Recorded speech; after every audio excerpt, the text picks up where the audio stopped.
Hello guys, in this video we'll learn how to do benchmarking or benchmark testing for our Rust code. Now benchmarking is a practice of testing a piece of software to measure its performance.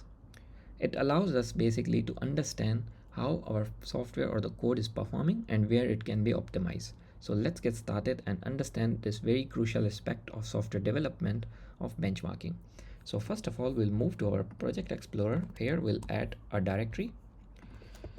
Make sure the name is same as benches, and inside the benches directory we'll add a Rust file.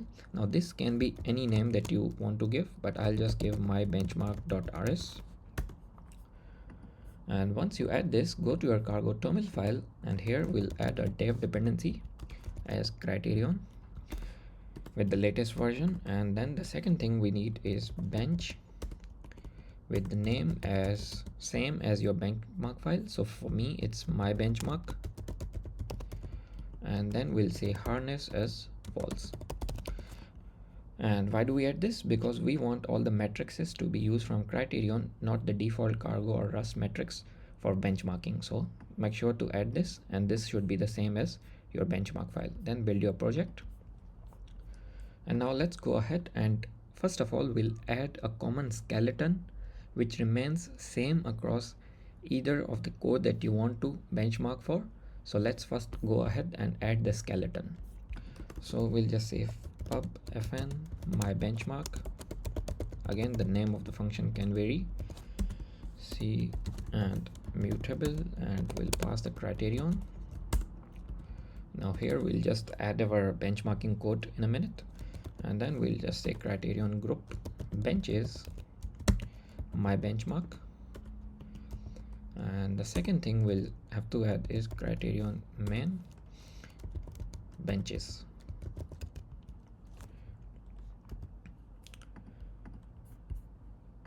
Now the next thing we need is some piece of code to do benchmarking on. So I just added these two algorithms that we'll be doing benchmarking today on, because the purpose of this video is to understand benchmarking, not binary search and linear search, which most of you guys already know. So basically in linear search we just go linearly and search for certain target, and in binary search we basically divide and then we try to search for it. So if you want to benchmark the same algorithms, you can just pause the video here and write the linear search as well as the binary search.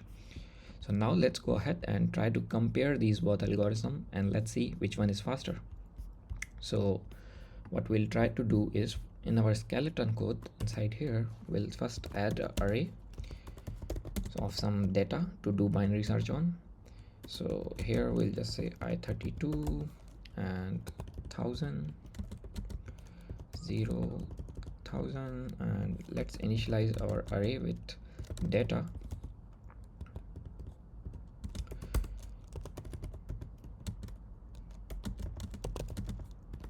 So basically what I did here is I'm filling up an array of size 1000 with the numbers from 0 to 999. So now let's go ahead and do some benchmarking. So we'll just say c benchmark function.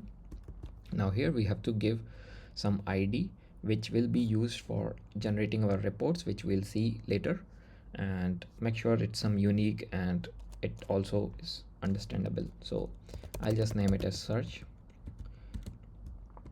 and b dot iter, and here we'll call our function or routine which we want to perform benchmarking for. So first of all we'll add linear search and pass our array and our target. So let's say I want to find the target as 806. You can add any target again, if whatever you want to search for. So this is just how simple it is to do benchmarking. Now let's go ahead and first set our baseline and the results for linear search, and then we'll compare it with binary search. So here we'll just do cargo bench quite.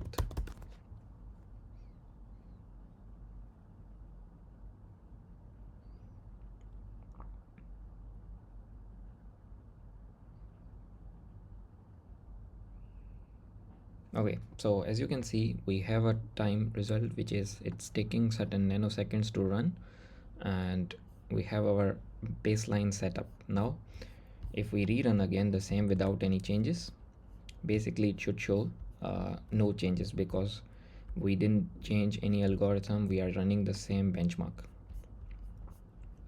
Okay, so as you can see, it clearly shows no change in performance detected, and basically the time is same and the change is negligible or no change because we didn't change literally anything. Now let's call binary search instead. Everything else remains the same, the array, the target, the data, just so we have a fair competition. Now let's rerun.